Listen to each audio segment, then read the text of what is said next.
Hello students, आज मैं आपको चैप्टर अर्थमेटिक प्रोग्रेशन क्लास 10 का पढ़ाऊंगा। अर्थमेटिक प्रोग्रेशन चैप्टर पढ़ने से पहले हमको जो है कुछ और कॉन्सेप्ट जो हैं वो पहले समझने पड़ेंगे, जिससे कि अर्थमेटिक प्रोग्रेशन हमको आसानी से समझ में आ जाए। तो वो कॉन्सेप्ट्स हैं। पहला कॉन्सेप्ट है सीक्वेंसेस का।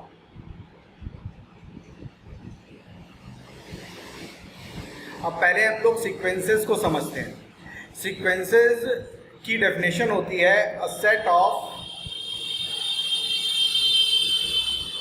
All numbers arranged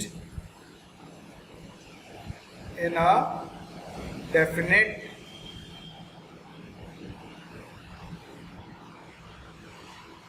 order and follows a definite rule is called a sequence। अब यहाँ पे कहने का मतलब ये है कि वो सारे नंबर्स का सेट जो एक डेफिनेट ऑर्डर में क्या हो, अरेंज्ड हो, और वो किसी एक डेफिनेट रूल को अगर फॉलो कर रहे हैं तो उसको हम क्या कहेंगे, सीक्वेंस कहेंगे। अब कोई एग्जाम्पल ले लेते हैं, जैसे कि हम एग्जाम्पल ले लेते हैं 3, 5, 7, 9, 11, 13 एंड सो ऑन। अब ये जो सेट है नंबर्स का, ये एक डेफिनेट ऑर्डर में है और एक डेफिनेट रूल को क्या कर रहा है, फॉलो कर रहा है। अब वो रूल क्या है, यहाँ पे रूल क्या है? रूल ये है कि जो इसका सक्सेसर टर्म है वो अपने प्रीसीडेंट टर्म से 2 यूनिट्स ज़्यादा है। कैसे, ये देखिए 5 - 3 क्या हो गया, 2 हो गया।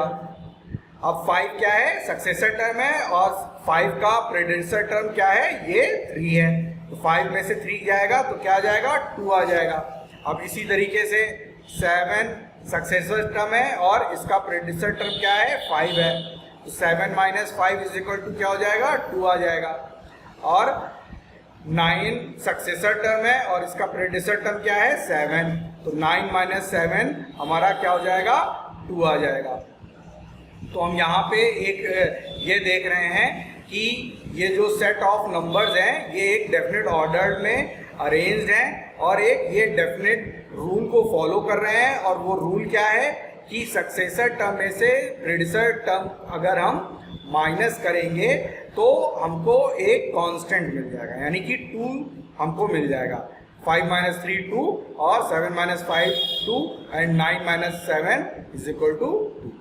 अब इसी तरह से एक और एग्जाम्पल ले लेते हैं, जैसे कि हमने ले लिया 1, 4, 9, 16, 25, 36 एंड सो ऑन।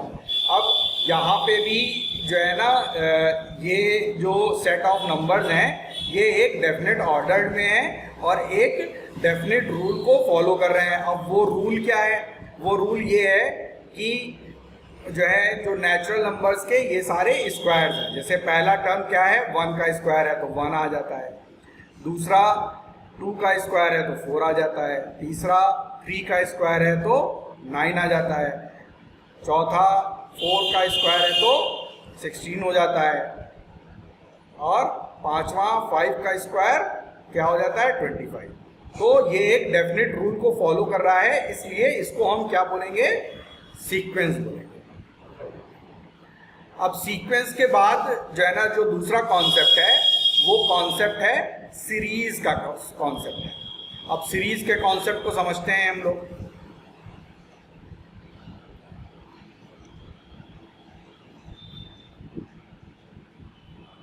अब सीरीज जो है वो होती है जिसमें किसी भी सीक्वेंस को अगर हम कनेक्ट कर दें प्लस साइन या माइनस साइन से, तो वो जो सीक्वेंस होता है वो किस में बदल जाता है, सीरीज में बदल जाता है।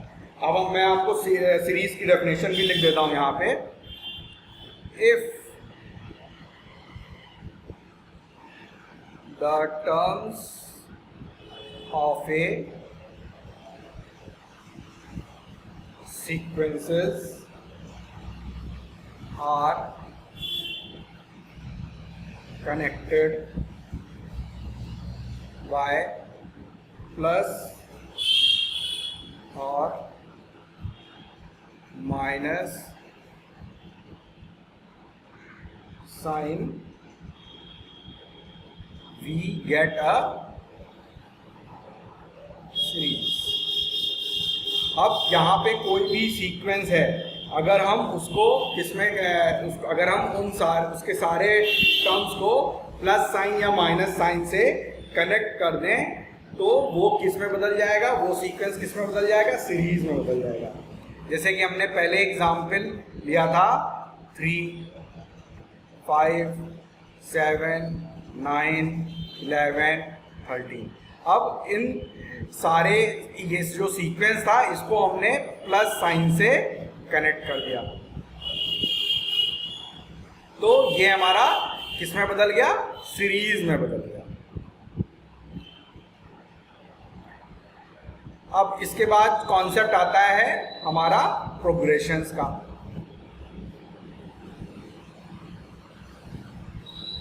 अब प्रोग्रेशंस क्या होता है? If the series follows a definite rule,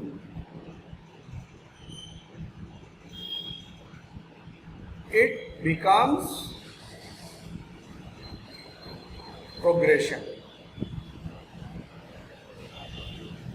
अगर कोई सीरीज जो है एक किसी डेफिनेट रूल को फॉलो करने लगे तो वो किस में बदल जाती है, प्रोग्रेशंस में बदल जाती है। जैसे कि हम यहाँ पे एग्जाम्पल ले लेते हैं 1 + 2 + 3 + 4 + 5 + 6 एंड सो ऑन। अब ये जो सीरीज है ये जो है ना प्रोग्रेशन में बदल जाएगी। क्यों? क्योंकि ये एक डेफिनेट रूल को फॉलो कर रही है। और वो रूल क्या है कि हम जो है जो सक्सेसर टर्म है उसमें से प्रेडिसर टर्म को जब हम माइनस करेंगे तो हमको एक डेफिनेट कांस्टेंट मिल जाएगा। जैसे कि 2 - 1 1, 3 - 2 1, 4 - 3 1, 5 - 4 1। तो ये जो है ना हमारा प्रोग्रेशन हो गया, क्योंकि ये जो सीरीज है ये एक डेफिनेट रूल को फॉलो कर रही है। और वो रूल क्या है कि सक्सेसर टर्म में से हम जब प्रेडिसर टर्म माइनस कर रहे हैं तो हमको एक डिफरेंस, उनका जो डिफरेंस मिल रहा है वो एक कांस्टेंट है। सब जगह हमको डिफरेंस क्या मिल रहा है, 1 1 1 मिल रहा है।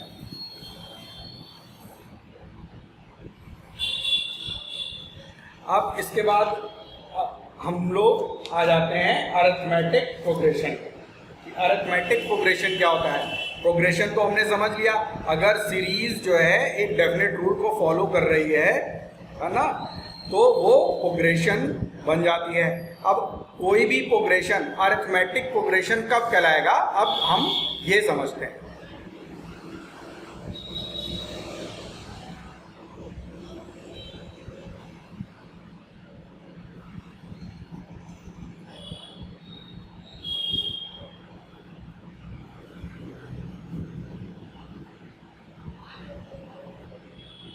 अब यहाँ पे arithmetic progression.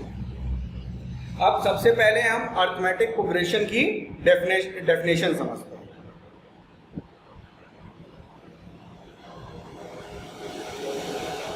Any progression is called arithmetic progression if the difference of any term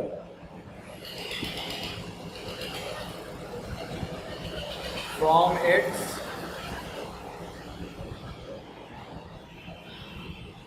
preceding term is constant. अब यहाँ पे कोई भी प्रोग्रेशन अर्थमेटिक प्रोग्रेशन कहलाती है अगर किसी भी टर्म का डिफरेंस उसके प्रीसीडिंग टर्म से क्या हो जाए, कांस्टेंट हो जाए.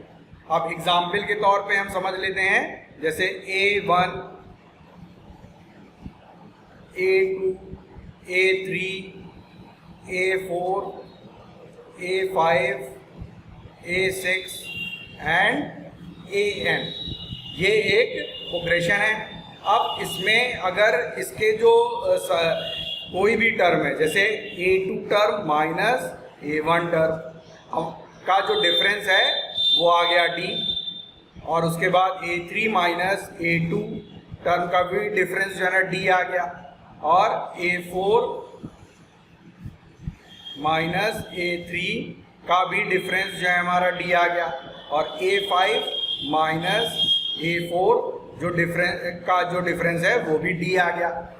तो ये यहाँ पे क्या हो रहा है कि जो सक्सेसर टर्म है उससे अगर हम प्रीडेसेसर टर्म माइनस कर रहे हैं तो जो डिफरेंस आ रहा है वो एक कांस्टेंट है, वो जो है ना कांस्टेंट है.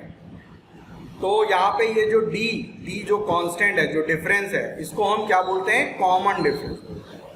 यहाँ पे सभी टर्म के सक्सेसर में से प्रीडेसेसर टर्म जब हम माइनस कर रहे हैं तो जो डिफरेंस आ रहा है वो क्या है, कॉमन.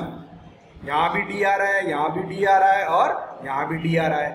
तो इस D को हम क्या बोलते हैं, कॉमन डिफरेंस बोलते हैं. अब इसी तरीके से अगर हम बढ़ते चले जाएं तो अब ये पहली इक्वेशन हो गई, ये दूसरी इक्वेशन बन गई, और ये तीसरी इक्वेशन, ये चौथी, और इसी तरह से हम बढ़ते चले जाएं तो an टर्म में से अगर हम an माइनस 1वां टर्म माइनस करेंगे तो भी हमको जो डिफरेंस मिलेगा वो D मिलेगा, और ये कौन सी इक्वेशन हो जाएगी, n माइनस 1वीं इक्वेशन मिल जाएगी, या nवीं इक्वेशन मिल जाएगी. ये जो है कौन सी इक्वेशन होगी, nवीं इक्वेशन हो जाएगी. अब ये जितनी भी इक्वेशंस हैं इनको अगर हम ऐड कर दें, क्या करना है हमको, ऐड करना है. तो पहले हम लेफ्ट हैंड साइड वाली चीज़ को ऐड करते हैं और फिर राइट हैंड साइड वाली चीज़ को ऐड करते हैं. तो जब हम ऐड करेंगे तो क्या हो जाएगा, A2 minus A1 plus A3 minus A2 plus A4 minus A3 plus A5 minus A4 dash dash dash AN minus, यहाँ पे प्लस होगा, AN minus 1 is equal to, और यहाँ पे सभी डीज को हम प्लस करेंगे तो लास्ट में जो D आएगा वो कितना आएगा, n माइनस 1 इंटू D आएगा. अब हम यहाँ देखते हैं कि जो है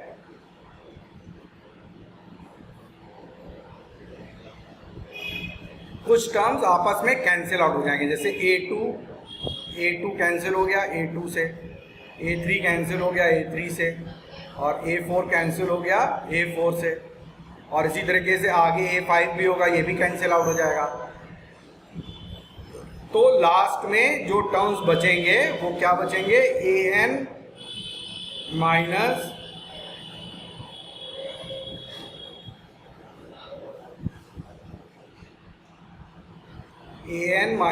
A1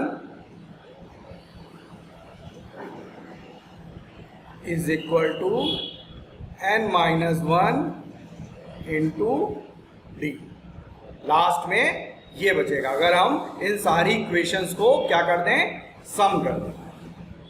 तो इससे जो nवां टर्म होगा, अब ए एन क्या है, nवां टर्म है, तो nवां टर्म इज इक्वल टू क्या हो जाएगा, ये जो ए है लेफ्ट हैंड साइड पे, इसको हम राइट हैंड साइड ले जाएंगे और ये हो जाएगा,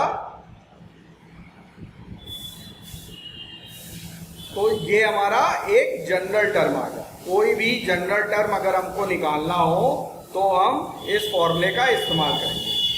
अब कोई भी nवां टर्म इक्वल टू होगा first term plus n-1 into D. D क्या है यहाँ पे, एक कॉमन डिफरेंस है।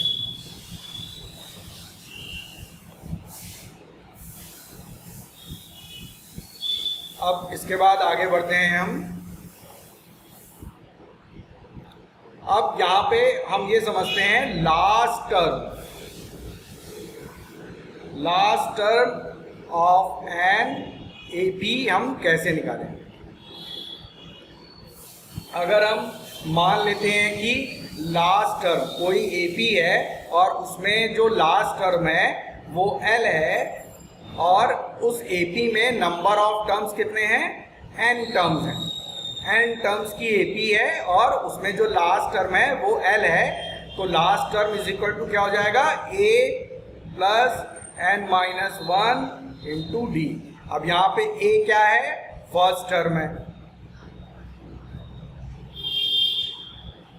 और एल क्या है हमारा, लास्ट टर्म है, और डी क्या है हमारा, जो है कॉमन डिफरेंस है।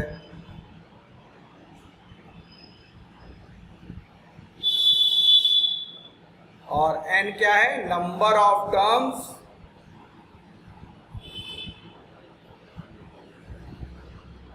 इन A P, total number of terms in A P.